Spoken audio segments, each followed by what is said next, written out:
Doctor चेतसित को अब है डॉक्टर चेतसित को भक्ति संसार। अभी सब्सक्राइब करें।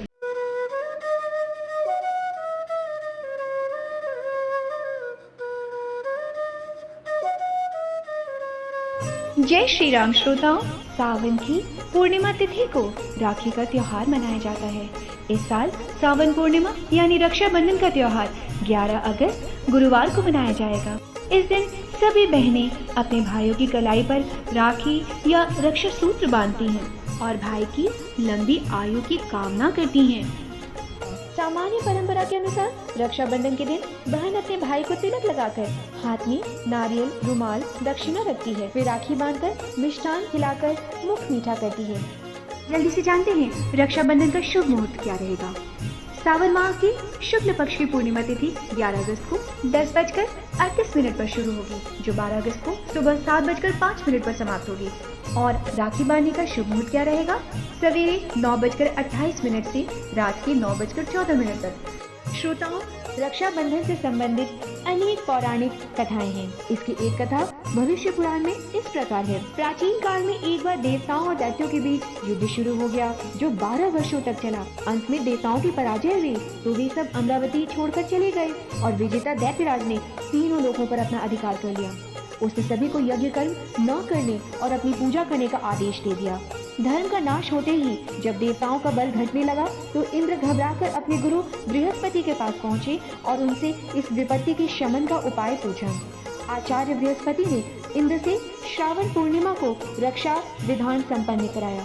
इंद्राणी, जो इंद्र की पत्नी है, उन्होंने इस दिन द्विजों से स्वस्ति वाचन करवाकर रक्षा सूत्र लिया और इंद्र की दाहिनी कलाई में बांधकर उन्हें युद्ध के लिए भेज दिया।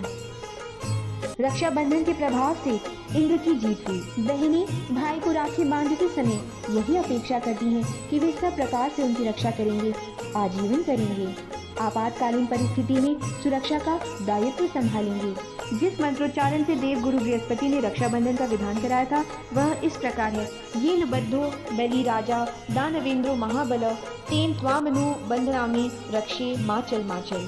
अर्थात जिस रक्षा से महाबली दानवेंद्र बलि बांधा गया था, तुझे मैं उसी से बांधता हूँ, रक्षे तो हर तरह अचल रहना। रक्षाबंधन की एक दूसरी कथा भी इस प्रकार है। शिशुपाल पर चक्र छोड़ते समय भगवान की तर्जनी उंगली भी घायल हो गई और उससे खून बहने लगा। राज सिंहासन पर बैठे युधिष्ठिर के साथ विराजमान द्रौपदी घबरा कर उठी और उन्होंने तत्काल अपने आंचल का एक कोना काटकर श्री कृष्ण की अंगुली में बांध दिया।